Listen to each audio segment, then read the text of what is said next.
there, I'm Peter Schickele, and this is Schickele Mix, a program dedicated to the proposition that all musics are created equal. Or, as Duke Ellington put it, if it sounds good, it is good. And the long and short of it is that our bills are paid by the Corporation for Public Broadcasting, by the National Endowment for the Arts, and by this very radio station, where the long-winded are given short shrift. And the beauty part is that shortly after each show is made, it gets distributed by the long-suffering folks at PRI, Public Radio International. Now, when you say the word long, it makes me think of Wagner. You might say that Wagner went to great lengths to finish a piece. You know, he criticized Mendelssohn for writing too much fast music. But I've always had the suspicion, now I can't prove this, but I've always had the sneaking suspicion that Wagner was paid by the minute, musically speaking, and that's why he wrote so much slow stuff. You know, Wagner's music sounds long even when it isn't. What I mean is, like I can remember the first all-Wagner concert I ever heard. This was before I'd ever seen one of the operas. I hadn't even heard that much. My folks were not Wagner fans, and although I spent a lot of time hanging around radio station WDAY in Fargo, listening to Hank and Thelma and the best little band in the land, they didn't tend to program Wagner much. Anyway, during my college years, I went to hear the Philadelphia Orchestra play an all-Wagner program, and even though I'm sure the concert wasn't really any longer than any other concert, when I came out onto the street afterwards, I remember having this feeling, I wonder who's president. Now, speaking as I was earlier about the long and the short of it, what's that Latin adage, ars longa, vita brevis? Have I got those endings right? Art is long, life is short. But you know, I've always been impressed with how long life is. I mean, barring tragic occurrences, most of us live a long time. Haven't you ever suddenly remembered something from your past and it feels like it must have happened a century ago? Recently, I was reminded of a job I once had for a brief while. It was cleaning typewriters, standing at a huge sort of table tray with formaldehyde in it. That feels so long ago that I'm surprised that typewriters had been invented. What I think that Latin saying, ars longa vita brevis, really means is that life is short compared to Wagner's music. But that music sure can be beautiful. One of the extraordinarily few drawbacks to the Schickele Mix format is that it's hard to accommodate long pieces. I would like to use the prelude to Tristan and Isolde to illustrate something today, but I can't seem to find a listing of how long it is here. Usually they have it on the back of the CD, the jewel box. Well, let's put it on and listen through the introduction, until it settles into the main section.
This doesn't sound as if it's...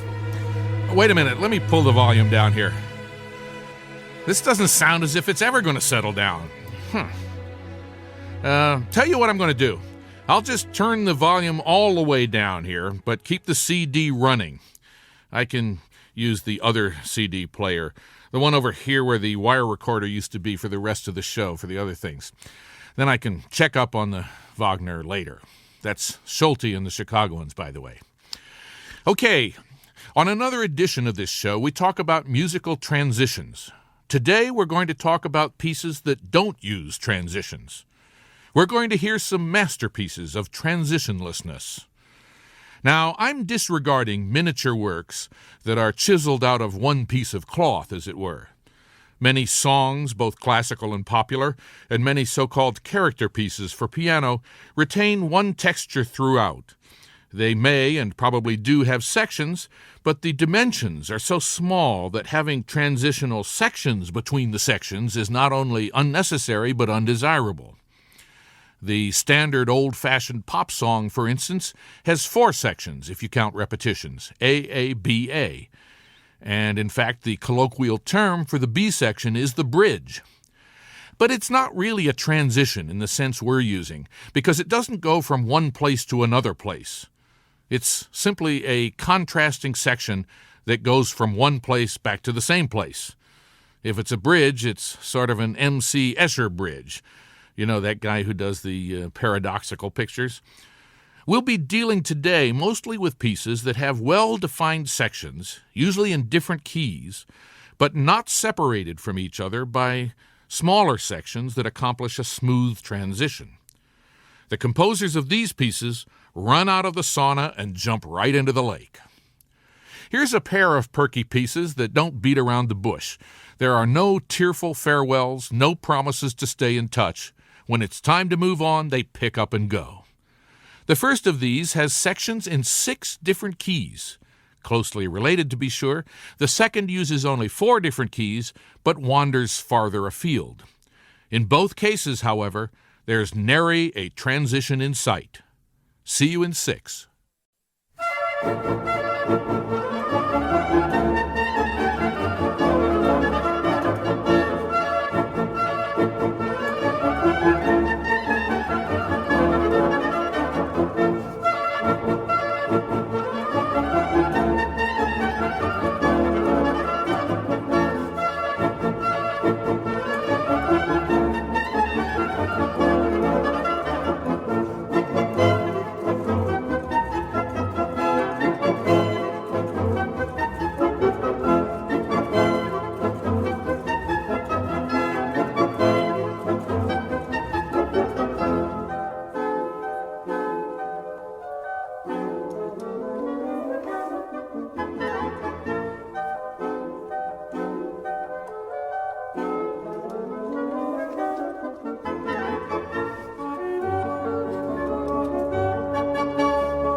Ole. A couple of transitionless wonders. The first was from Mozart's Serenade in B-flat major, the last movement, the finale, and that was Christopher Hogwood and the Amadeus Winds. By the way, if you heard all that noise there, it was not recorded next to a campfire. That was the keys of the instruments clicking away. That has a contrabassoon in it, and there's a lot of keys that are big, and they make a lot of noise. And then we heard from an album called Die schönsten Jodler der Berge, the most beautiful yodelers of the mountains, a tune called Meine Jodelwelt, My Yodel World, I guess that is, the Wolfgang Lindner Band. Yodel World. Is that a Swiss theme park? I don't know about that, but I do know Peter Schickele when I see him in the mirror. His show is called Schickele Mix from PRI, Public Radio International.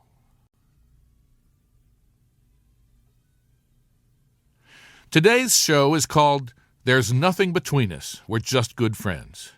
We're talking about music with well-defined sections, but no transitional foo-for-raw separating them. Now, unlike the melody on top and bass line on the bottom texture that has been so popular for the last few centuries, the favored texture of serious Renaissance music was based on points of imitation. One part presents a short melodic idea, which is then imitated by all the other parts, one after the other, sort of like the beginning of a round. So the sections are defined by these points of imitation. And what usually happens is that while some parts are finishing up a section, another part introduces a new melodic idea that will serve as the basis for the next section. Now, you may not be used to listening this way, but if you pay attention and turn off that TV, you'll be able to hear the new bits of material being introduced and imitated in this beautiful piece.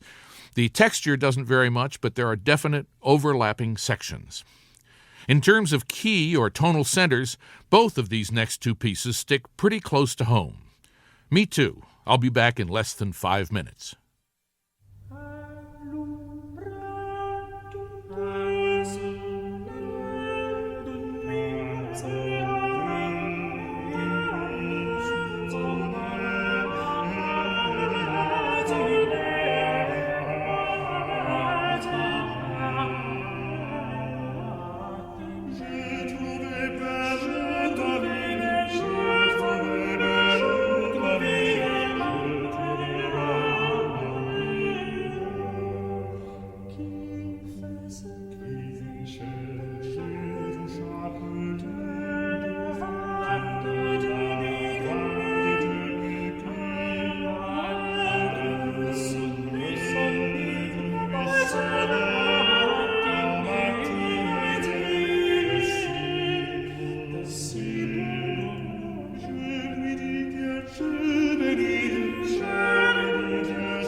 Okay, that pair began with Josquin de Pré, a chanson en l'ombre d'une piscine, which, in addition to being poorly pronounced, means in the shade of a bush in the morning I found below my sweetheart making a rosary. It's a very, very beautiful piece. Just going to put this back in here now, folks, because, it gets all so disorganized. Then, from an album called Fluffy Ruffle Girls, that was a rag called Pickles and Peppers by Adeline Shepard.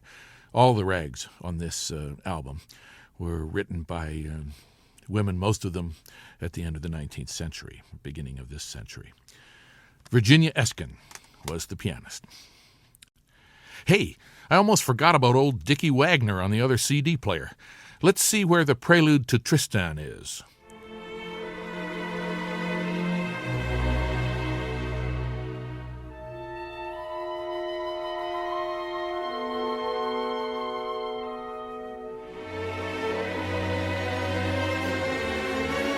I don't know.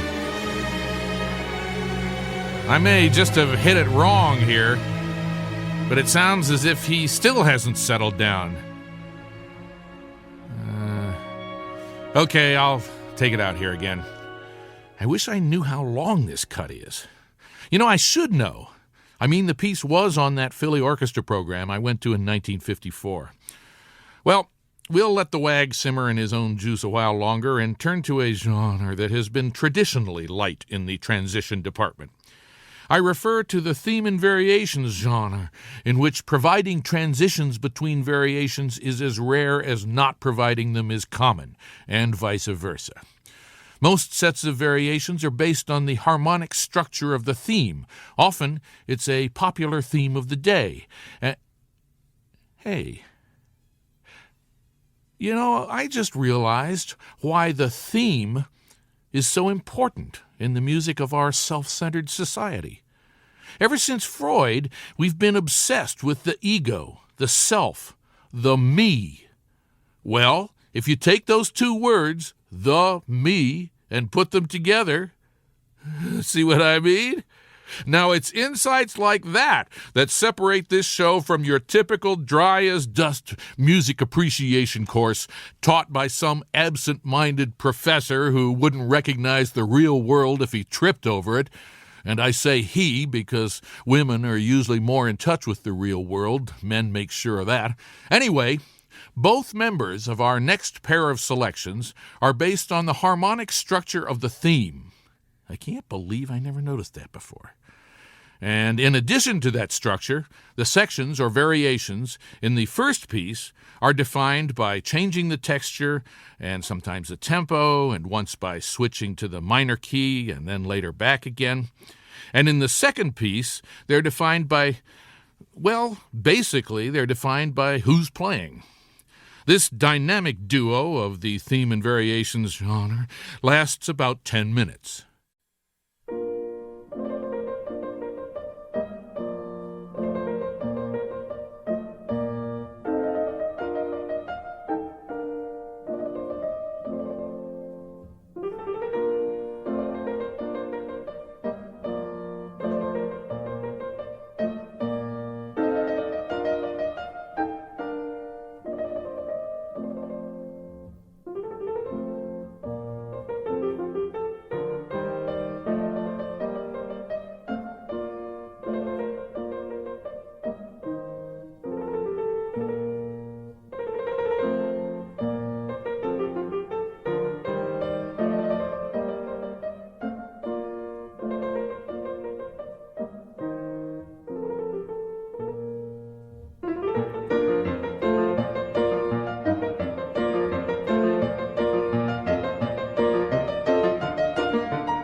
Okay, that was two sets of theme and variation pieces there. First, Brahms' variation and fugue on a theme by Handel, and that was played by Emanuel Ax. That wasn't the whole piece, by the way, just the theme and the first 8 variations. Then the second was Jerry Mulligan, and people don't tend to call the standard jazz procedure there of theme and improvised choruses, theme and variations, but that's exactly what the form is. This was Bernie's tune, and Jerry Mulligan on baritone sax, Chet Baker on trumpet. And, you know, this is from one of these terrific mosaic boxes here, and I left the box at home. So my guess is, but please don't bother to write or call if I'm wrong, I think that it's Carson Smith on bass and Chico Hamilton on drums. My name is still Peter Schickele, and the show is still Schickele Mix from PRI, Public Radio International. This next pair of pieces takes the idea of transitionlessness to the max. In these works, the sections that abut each other sometimes have virtually nothing in common, not melody, harmony, rhythm, texture, tempo, or even in the second piece, instrumentation. Well, within each piece, the performers are the same. And, of course, there are no transitions between the sections. Now, you may remember that today's show is called There's Nothing Between Us, We're Just Good Friends.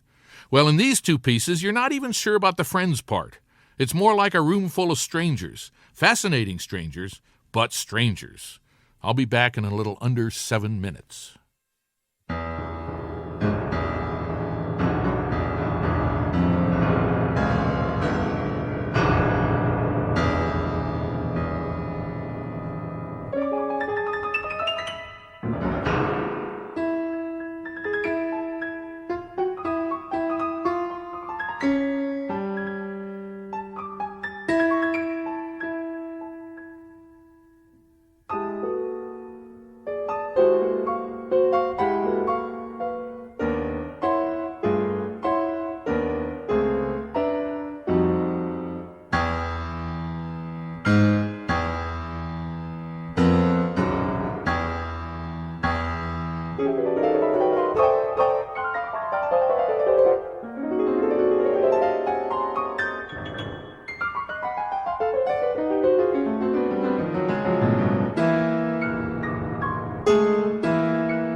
Fingertips, fingertips, fingertips.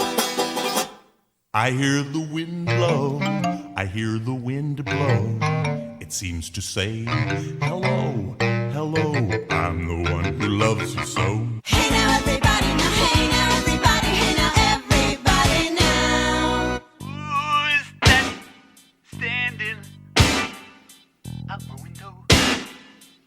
I found a new friend underneath my pillow. Come on and wreck my car. Come on and wreck my car. Come on and wreck my car. Come on and wreck my car. Aren't you the guy who hit me in the eye?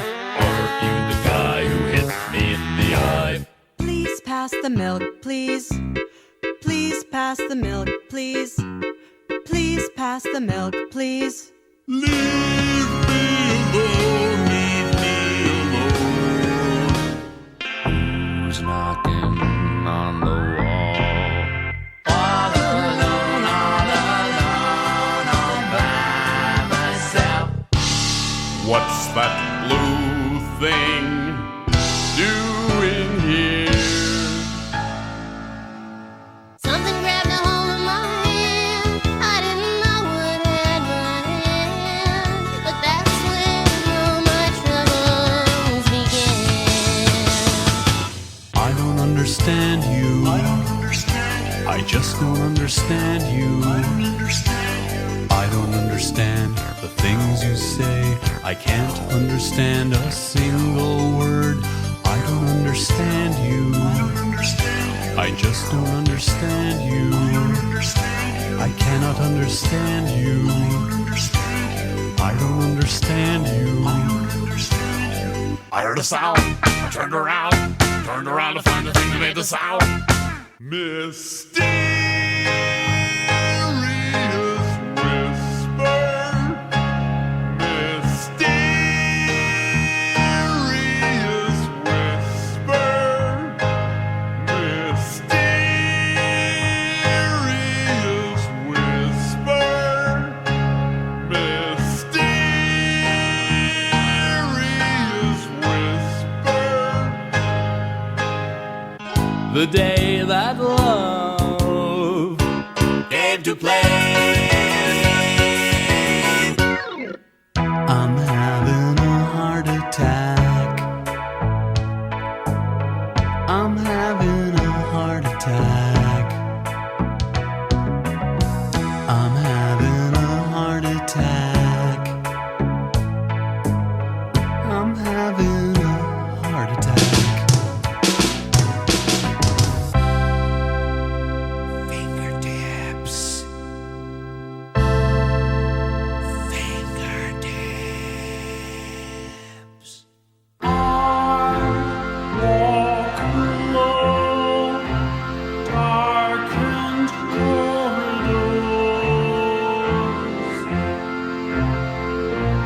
and I walk alone, darkened corridors.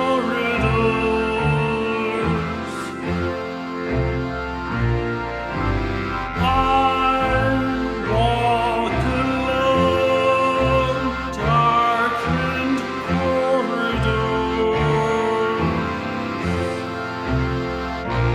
and I walk alone, darkened corridors.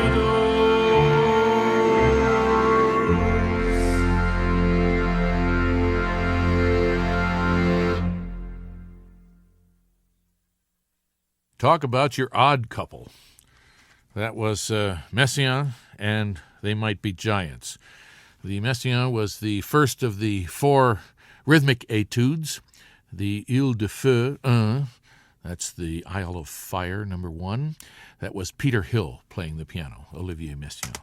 And then from They Might Be Giants, the album Apollo 18, that was Fingertips. A favorite cut of mine. Actually, I guess you should say a favorite bunch of cuts. Well, I guess it's time to check in on Wagner again. Let's see where he is here.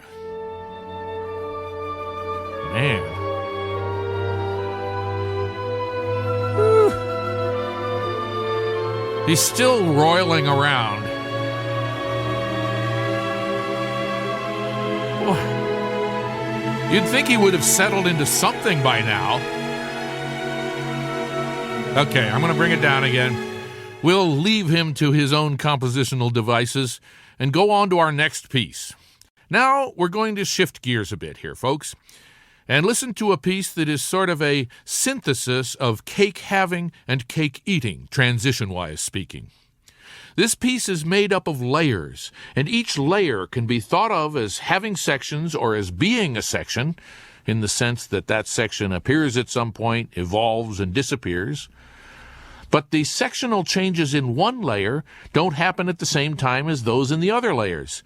So the overall effect is one of constant change. Constant and gradual change, which is what a transition is. Now, that aren't meant to be in front of anything, maybe we can talk about a transition that isn't meant to connect anything, which, as it happens, is a pretty good working definition of minimalism.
Tourist Song, composed and performed by John Adams from his album Hoodoo Zephyr. Very nice cut. What is it we used to say when we were kids? Hoodoo, you do. You do what? Have a power. What kind of a power? The power of voodoo. Hoodoo, you do. You do what? Have a power. What kind of a power? The power of voodoo. Hoodoo, you do. You do what? Have a power. What kind of a power? The power of voodoo. Hoodoo, you do. You do what? Have a power. What kind of a power? A little grade school minimalist humor there. Now, you know when you go to a symphony orchestra concert and usually the program booklet says this piece is scored for 2 oboes, 2 bassoons, 2 horns, 2 trumpets, timpani, and strings. Well, on this John Adams album here, it says composed and produced utilizing the Korg Wave Station, Yamaha Electone, Yamaha SY77 and SY99, EMU Systems Proteus 1 and EMAX 2, Kurzweil K2000, and Lexicon LXP15. I could have sworn I heard a Hammond B3 in there, or maybe it was a B52.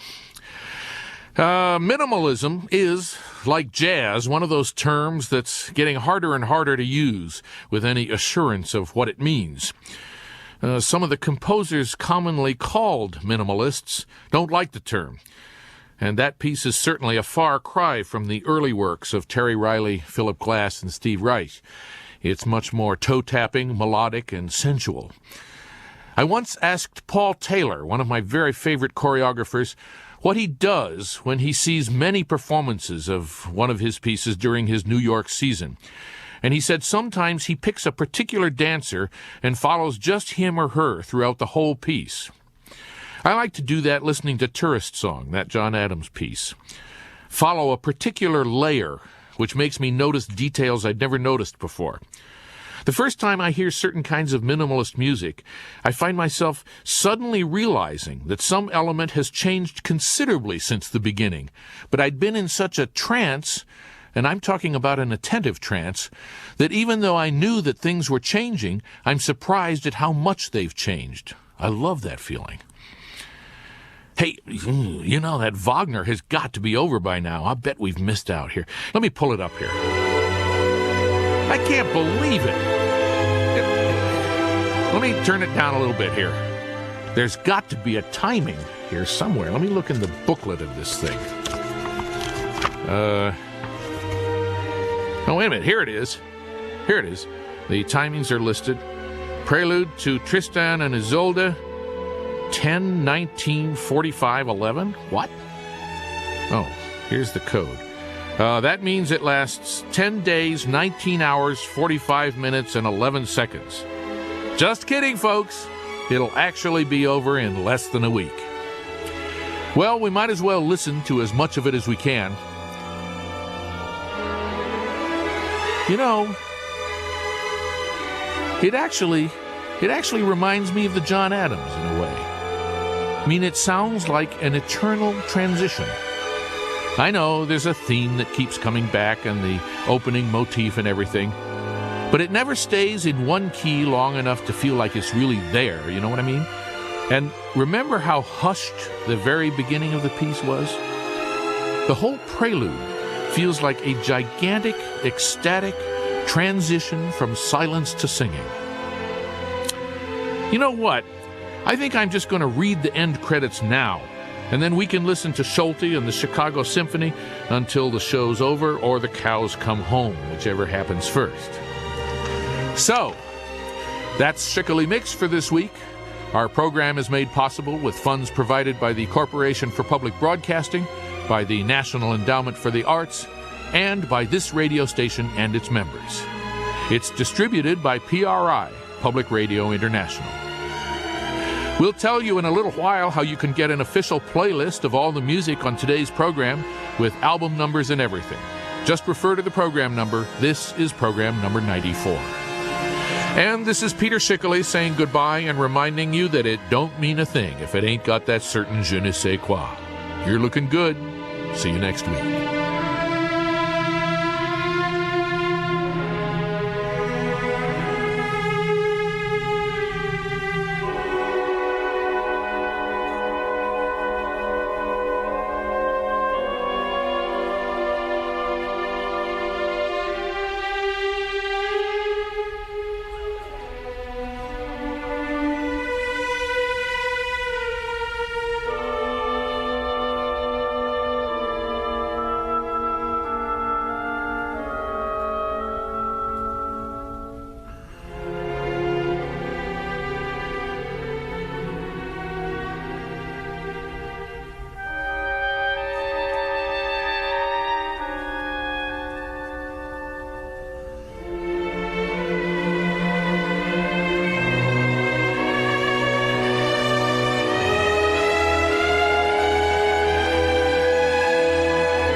If you'd like a copy of that playlist I mentioned, send a stamped self-addressed envelope to Schickele Mix. That's SCHICKELE, Schickele Mix, care of Public Radio International, 100 North 6th Street, Suite 900A, Minneapolis, Minnesota, 55403. PRI, Public Radio International.